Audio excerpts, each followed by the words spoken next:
राधे राधे दोस्तों, जय माता दी। हर हर महादेव। कैसे हैं आप सब? आशा करती हूँ आप सभी लोग अच्छे होंगे। आज मैं आपको फिर से एक वीडियो लेकर आई हूँ और ये बहुत ही महत्वपूर्ण विषय है, क्योंकि कार्तिक माह में जो कार्तिक का जो माह चल रहा है, मैंने आपसे पहले भी वीडियो में डाल चुकी हूँ और बता चुकी हूँ कि आप इसको यूं ही जाया मत होने दीजिए। कार्तिक मास में आप कुछ नहीं है तो कुछ नहीं कर पा रहे हैं तो कम से कम आप दीप दान जरूर करिए। शाम को, सुबह नहीं कर पाते हैं, शाम को मंदिर में जाइए। बस आपको एक मिट्टी का दिया ले जाना है और एक बाती ले जाना है, घी का दीपक लगाना है, मतलब गोल बाती और घी डालकर मिट्टी के दिए में, और थोड़े से आपको गेहूं ले जाना है। और आप किसी प्लेट में, कटोरी में, या फिर आप जो आज दोने आते हैं, दोना ले सकते हैं, उसमें गेहूं रखकर उसके ऊपर दिया रखकर वो, और एक कोई सिक्का रखकर, जितनी आपकी गुंजाइश हो, जितनी आपकी श्रद्धा हो, उसको रखकर आप मंदिर में जाकर ब्राह्मण से, पंडित जी से मंत्र पढ़वा कर वो दीपदान कर दीजिए। बस इतना करना है आपको, छोटा सा काम। पूरा कार्तिक का महीना जो आप नहीं भी कर पाए हैं, अभी जितना निकल गया है टाइम, आप जितना बचा है उतने में कर सकते हैं। दीपदान से बड़ा कोई भी पूजा पाठ कुछ नहीं है कार्तिक के माह में, तो आप इसको जाया मत होने दीजिए। और यदि आप नहीं जा पाते हैं मंदिर, तो आप स्वयं भी घर पर दीपदान जैसे कर सकते हैं। तो उसके लिए आचमन करना होता है। आचमन क्या होता है? आचमन बोलते सभी हैं कि आचमन करें, पहले ऐसा करें, लेकिन कई लोग हैं जिनको नहीं पता होता है कि आचमन आखिर होता क्या है, आचमन करते कैसे हैं, आचमन की सही विधि है क्या, आचमन की सही विधि है क्या। तो मैं आज आपको आचमन की पूरी विधि बताऊंगी कि आचमन कैसे करना चाहिए, कौन से मंत्र पढ़ना चाहिए, कितनी बार करना चाहिए, और आचमन कैसे करते हैं। क्योंकि आचमन यदि गलत तरीके से किया जाए तो हमारा जो काम हम कर रहे हैं वह पूरा निष्फल हो जाता है। जो हम दीपदान कर रहे हैं, जो भी कर रहे हैं हम, वो सब निष्फल हो जाता है। आचमन को सही तरीके से करना बहुत ज़रूरी होता है। हम अधिकतर मंदिर में जाते हैं कहीं, तो बस पंडित जी जो होते हैं वह मंत्र पढ़ देते हैं और कहते हैं लीजिए आचमन करिए, विष्णु विष्णु बोलिए, बस ऐसे बोल देते हैं, और हमें पता नहीं रहता है, हम कैसे भी कर लेते हैं। तो आपको पूरा ज्ञान होना चाहिए। तो चलिए, आप आचमन की विधि क्या है ये सुनिए। मैं आपको पूरी विधि सही और सरल तरीके से समझाने की कोशिश करूँगी। बस जो गलतियाँ हों तो आप क्षमा कर दीजिएगा। देखिए फ्रेंड्स, ये आपको हाथ दिख रहा है, तो इसमें क्या होता है कि आचमन, पहले तो आप ये जानिए कि आचमन हम करते क्यों हैं। आचमन हम अपने मन की शुद्धि के लिए, हम अपने शरीर की शुद्धि के लिए, आत्मा की शुद्धि के लिए करते हैं, कि जो भी हम कार्य कर रहे हैं, जो भी पूजा पाठ कर रहे हैं, उसमें हमारा मन, हमारा शरीर शुद्ध हो जाए। और हर पूजा पाठ के पहले, आपको पता ही है, कोई भी यज्ञ हो, हवन हो, कोई भी पूजा पाठ हो, सत्यनारायण की कथा हो, सबके पहले हमें आचमन करना होता है। तो इसे सही तरीके से किया जाना चाहिए। तो आचमन सदा हमें अपने हाथ से करते हैं, दाएं हाथ से, जो हमारा सीधा हाथ होता है उससे किया जाता है। और इसमें क्या होता है कि आचमन सदा हमें अपने हाथ में बसे प्रजापति तीर्थ या फिर देव तीर्थ से ही करना चाहिए। कौन से तीर्थ? प्रजापति तीर्थ या देव तीर्थ से करना चाहिए। पितृ तीर्थ से कभी भी आचमन ना करें। पितृ तीर्थ से यदि आपने आचमन कर दिया तो आपकी सारी पूजा निष्फल हो जाएगी, आपका दीपदान निष्फल हो जाएगा। तो आप याद रखिएगा, प्रजापति तीर्थ या देव तीर्थ से ही आचमन करें, पितृ तीर्थ से कभी भी आचमन ना करें। अब मैं आपको बताती हूँ कि आखिर प्रजापति तीर्थ क्या होता है, देव तीर्थ क्या होता है, और पितृ तीर्थ क्या होता है। ये समझना बहुत ज़रूरी है। जब आप ये पूरी तरह से अच्छे से समझेंगे तभी आप आचमन ठीक तरीके से कर पाएंगे। तो देखिए, ये हथेली है, आपका सीधा हाथ रहेगा, आप देखिएगा। तो सीधे हाथ में ये जो हमारा अंगूठा है, ये अंगूठा है हमारा। तो अंगूठे का जो ये भाग है, ये वाला भाग, ये वाला मूल भाग, ये क्या कहलाता है? ब्रह्म तीर्थ। ये क्या कहलाता है? ब्रह्म तीर्थ। ठीक है, अंगूठे के नीचे वाला भाग यह कहलाता है ब्रह्म तीर्थ। और कनिष्ठिका का मूल भाग जो है वह प्रजापति तीर्थ कहलाता है। कनिष्ठिका का मूल भाग जो है यह है कनिष्ठिका उंगली।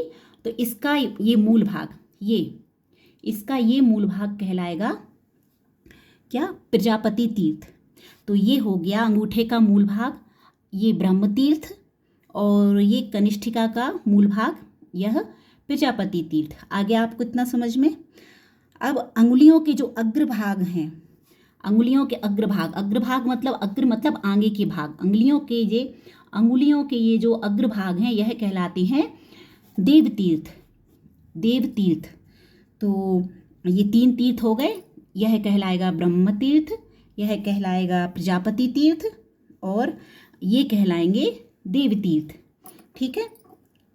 और तर्जनी और तो देखो ये जो 3 तीर्थ हैं, ये ब्रह्म तीर्थ और प्रजापति तीर्थ और देव तीर्थ, इनसे हम आचमन करते हैं।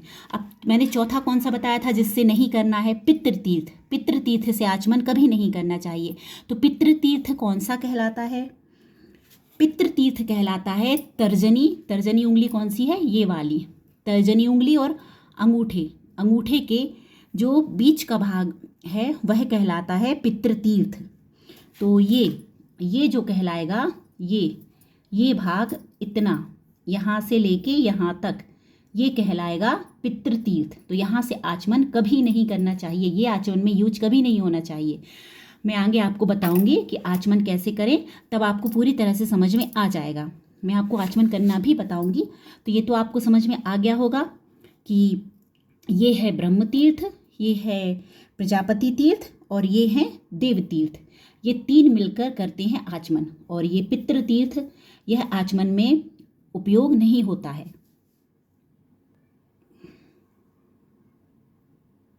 अब मैं बताती, देखिए एक बात और, आचमन जब भी करते हैं तो कौन कौन से मंत्र का यूज करते हैं, कौन से मंत्र बोले जाते हैं, कौन से मंत्र का उपयोग करते हैं। तो पहला मंत्र है, पहली बार जब आचमन करते हैं तो ओम केशवाय नमः। दूसरी बार जब आचमन करते हैं तो ओम नारायणाय नमः। तीसरी बार करते हैं तो ओम माधवाय नमः। कौन कौन से मंत्र बोलते आ जाते हैं, ओम केशवाय नमः, एक बार आपने जल लिया हाथ में पी लिया, फिर दूसरी बार लिया जल, ओम नारायणाय नमः, तब भी पी लिया, फिर तीसरी बार जल लिया, ओम माधवाय नमः, तब भी पी लिया, फिर चौथी बार आपने बोला ओम गोविंदाय नमः, और उससे चौथी बार जो जल लिया है ओम गोविंदाय नमः बोला है, तब हाथों को ऐसे धो लेते हैं हम, हस्त प्रक्षालन बोलते हैं जिसे। ठीक है। तो ये आचमन पूर्ण होता है, मतलब पूर्ण हो जाता है। 3 बार पीते हैं जल, और चौथी बार में जब जल देते हैं तब हाथों को धो लेते हैं। ठीक है, हस्त प्रक्षालन हो जाता है।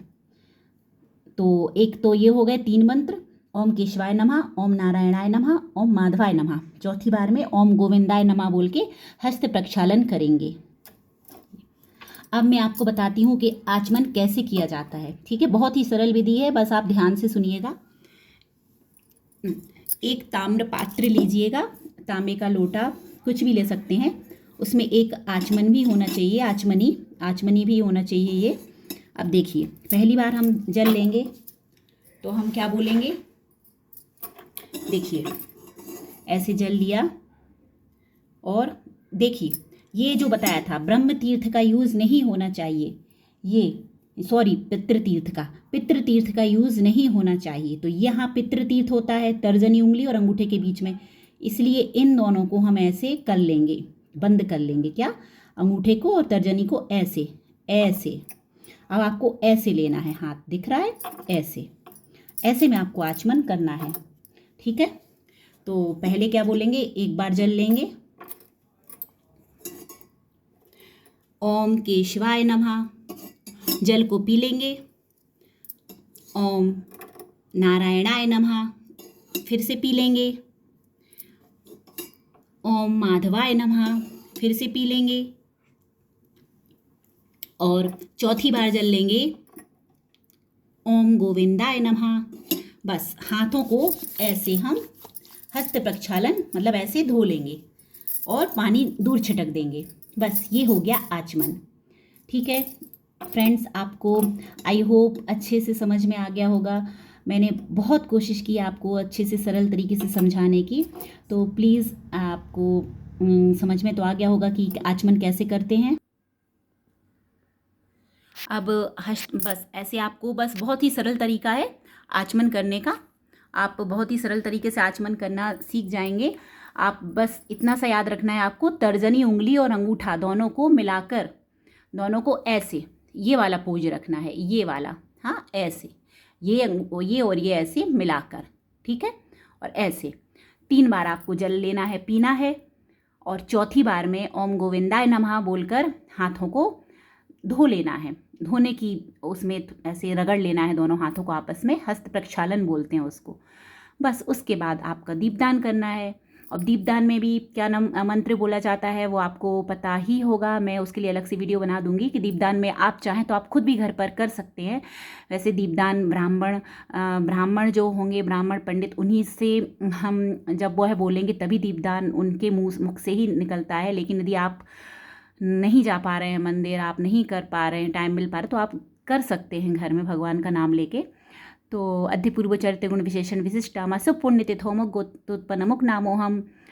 श्री आप जो भी तिथि होगी उसका नाम लेकर, दिन होगा अपने गोत्र का नाम लेकर, अपना नाम लेकर दीपदान, और ऐसे पूरा मंत्र होता है ये, इसको मंत्र पढ़ के कर सकते हैं, ठीक है। तो ठीक, फिर आपको बोलना पड़ता है कार्तिक मासे पुण्य दीपदाने पुण्य फल प्राप्ति अर्थ यथाशक्ति दान संकल्प, ऐसे पूरा मंत्र बोला जाता है। तो आपका बस दीपदान हो गया। मेरा मुख्य बिंदु ये था आपको आचमन करना बताना, जिससे सही तरीके से आचमन किया जाए। लोग बहुत ही गलत तरीके से आचमन करते हैं, मैंने देखा है मंदिर में जाकर, इसलिए मेरे दिमाग में आया कि आपको ये चीज़ बतानी चाहिए। आई होप फ्रेंड्स आपको ये वीडियो पसंद आया होगा। तो प्लीज़ वीडियो पूरा सुनिएगा, तभी आपको हर एक एक चीज़ समझ में आएगी, और जो भी गलतियां हो क्षमा कीजिएगा।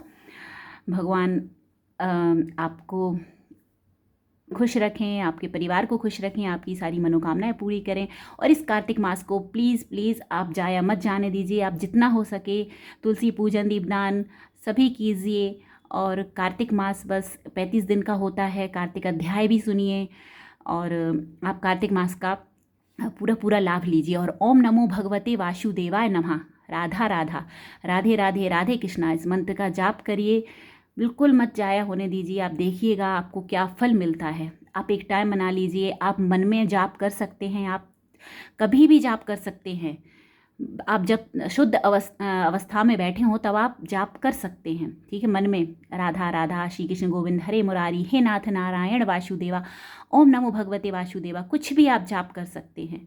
आप घंटों जाप कर सकते हैं बैठ के अपने मन में, और आप देखिएगा उसका क्या फल मिलता है आपको। भगवान पे आस्था रखिए, विश्वास रखिए, भगवान आपके सारी परेशानियां दूर करेगा। वीडियो अच्छा लगे तो प्लीज़ लाइक, सब्सक्राइब और शेयर कीजिएगा। जय माता दी, हर हर महादेव।